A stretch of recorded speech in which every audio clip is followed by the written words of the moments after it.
Advocate Subbarao micro finance వివాదం పైన పంజగుట్ట పోలీసులు స్పందించారు. మంగ్లీ బెదిరింపులకు పాల్పడుతోందని అడ్వకేట్ సుబ్బారావు ఫిర్యాదు చేయడంతో కేసు నమోదు చేసి దర్యాప్తు చేస్తున్నామని పంజగుట్ట ఇన్స్పెక్టర్ తెలిపారు. అలాగే సుబ్బారావు వేధిస్తున్నాడని, అబద్ధపు ప్రచారంతో తన ప్రతిష్టకు భంగం కలిగిస్తున్నాడని ఫిర్యాదు చేయడంతో లీగల్ ఒపీనియన్ తో విచారిస్తున్నామని స్పష్టం చేశారు. ఇక అడ్వకేట్ సుబ్బారావుపై తమకు అనుమానాలు ఉన్నాయంటున్న పంజగుట్ట ఇన్స్పెక్టర్ తో మా ప్రతినిధి Ratnakumar face to face. Singer Mangli అలాగే అడ్వకేటు సుబ్బారావు కేసు అనేది కొంత సంచలనాత్మకంగా మారింది. ఒకరిపై ఒకరు ప్రతి ఆరోపణలు చేసుకుంటున్నారు. ప్రస్తుతం కేసు అనేది పంజగుట్ట పోలీస్ స్టేషన్కు చేరింది. ఒకసారి మాట్లాడదాం. ప్రజెంట్ మనతో పంజగుట్ట SHO ఉన్నారు. సార్ చెప్పండి, అసలు ఏంటి వీళ్ళు మైక్రో ఫైనాన్స్ అనే ఒక కేసు పేరుతో గత 2 రోజుల నుంచి ఇక్కడ పంజగుట్ట పోలీస్ స్టేషన్లో ఒకళ్ళపై ఒకళ్ళు కంప్లైంట్ చేసుకుంటున్నారు. అసలు ఈ కేసు ఏంటి, దీనికి సంబంధించినటువంటి వివరాలు ఏంటి? సుబ్బారావు గారు అనే ఒక న్యాయవాది మాకు కంప్లైంట్ ఇచ్చారు. మంగ్లీ తర్వాత వాళ్ళకి సంబంధించిన బ్రదరు తర్వాత ఇంకొంతమంది నలుగురు కలిసి ఈ విషయంలో మాట్లాడడానికి వెళ్తే బెదిరించారని చెప్పేసి, ఈ మైక్రో ఫైనాన్స్ సంబంధించిన బిజినెస్ దాంట్లో పెట్టుబడి పెట్టిన వాళ్ళకి సంబంధించిన బాధితులు కానీ వాళ్ళు కానీ ఎవరు మా దగ్గర రాలేదు. ఆ కేసు మా దగ్గర రిపోర్ట్ కాలేదు.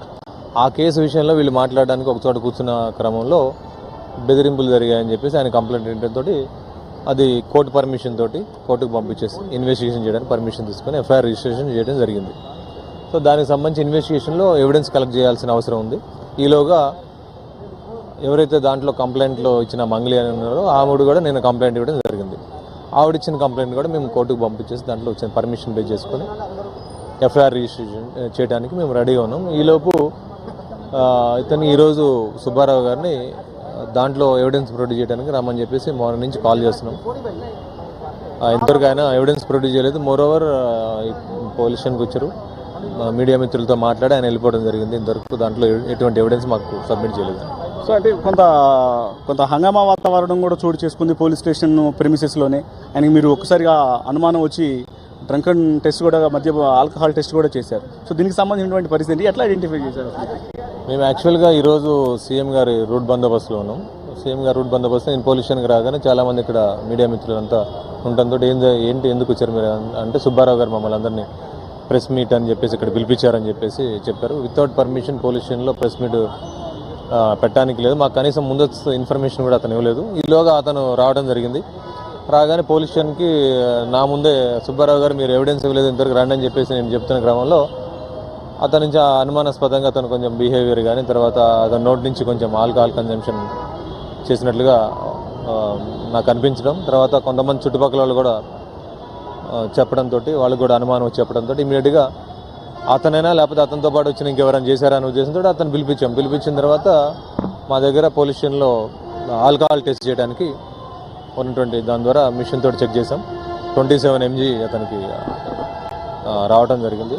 సో అతను ఆల్కహాల్ కన్జ్యూమ్ చేసి వచ్చాడని చెప్పేసి దాంతో అతని మీద కేసు కూడా నమోదు చేయడం జరిగింది. సో ఫస్ట్ అడ్వకేట్ సుబ్బారావు ఇచ్చినటువంటి కంప్లైంట్కు సంబంధించి అందులో అవమానించారు, బెదిరించారు అనే దానికి సంబంధించి కూడా FIR అనేది చేశారు. నిన్న మంగ్లీ వచ్చి కంప్లైంట్ చేసినప్పుడు దాంట్లో ఎక్స్టార్షన్కు సంబంధించినటువంటి అంశం మీద ఫిర్యాదు చేయడం జరిగింది. దాని మీద కూడా కంప్లైంట్ చేసినట్టు ఇన్వెస్టిగేషన్ అనేది ఏ స్టేజ్లో ఉంది, ప్రస్తుతం ఎటువంటి ఇన్వెస్టిగేషన్ జరుగుతుంది? ఆయన ఇచ్చిన కంప్లైంట్ మీద FIR రిజిస్టర్ చేసాం. నేను మంగ్లీ గారు ఇచ్చిన దాంట్లో లీగల్ ఒపీనియన్ తీసుకొని దాని మీద ఫర్దర్ యాక్షన్ తీసుకోవడం జరుగుతుంది. ఇంతవరకు దాని మీద అయితే FIR రిజిస్ట్రేషన్ కాలేదు. ఓకే, ఇప్పటి వరకు మరి ఈ కేసులో ఈ మైక్రో ఫైనాన్స్ అనే దాంట్లోనే పెద్ద ఎత్తున మోసం జరిగింది, దీంట్లో మంగ్లీ ఇన్వాల్వ్మెంట్ ఉంది, తమ్ముడు ఇన్వాల్వ్మెంట్ ఉందంటూ కూడా ఆయన పెద్ద ఎత్తున ప్రచారం చేస్తున్నారు. మీడియాతో కూడా ఇదే విషయాలను తెలియజేస్తున్నారు. మీ నోటీస్కి ఏమైనా తీసుకొచ్చారా? దానికి సంబంధించినటువంటి ఆధారాలు ఏమైనా చూపించడం జరిగిందా? ఈ మైక్రో ఫైనాన్స్ సంబంధించిన పెట్టుబడులకు సంబంధించిన విషయాలు ఎటువంటి కూడా మాకు దృష్టికి రాలేదు. మా పోలీస్ స్టేషన్లో ఎటువంటి ఫిర్యాదు రాలేదు. దానికి సంబంధించిన సాక్ష్యాలు కూడా మాకు సుబ్బారావు గారు కానీ ఎవరు మాకు సబ్మిట్ చేయలేదు. సో అది ప్రస్తుతం పంజగుట్ట పోలీస్ స్టేషన్లో యొక్క కేసుకు సంబంధించి ముఖ్యంగా అడ్వకేట్ సుబ్బారావు అలాగే మంగ్లీకి సంబంధించినటువంటి కేసు వ్యవహారంలో ఇప్పటివరకు ఇరువైపులా ఇటు సుబ్బారావు ఇచ్చినటువంటి కంప్లైంట్ తీసుకోవడం జరిగింది, అలాగే మంగ్లీ ఇచ్చినటువంటి కంప్లైంట్ తీసుకోవడం జరిగింది. కానీ అడ్వకేట్ సుబ్బారావు ఈ మైక్రో ఫైనాన్స్ అనే వ్యవహారంతోనే ఇంత అంటే పంజగుట్ట పోలీస్ స్టేషన్కు పోవడం జరుగుతుంది తప్ప బాధితులను తీసుకొచ్చి బాధితుల ద్వారా ఒక కంప్లైంట్ అనేది కూడా ఇంతవరకు రైజ్ చేయలేదు. ఆయన తమకు విచారణకు కూడా సహకరించట్లేదన్నటువంటి విషయాలని ఇటు అడ్వకేట్స్ ఇటు పంజగుట్ట SHO తెలియజేస్తూ ఉన్నారు. ఇక మరోవైపున ఎక్స్టార్షన్కు సంబంధించి మంగ్లీ ఇచ్చినటువంటి ఫిర్యాదు ఏదైతే ఉందో ఆ ఫిర్యాదును బేస్ చేసుకొని లీగల్ ఒపీనియన్ అనంతరం దీని మీద కేసు నమోదు చేస్తామంటూ పోలీసులు తెలియజేస్తున్నారు. కెమెరా పర్సన్ వెంకట్తో రతన్ కుమార్, పంజగుట్ట.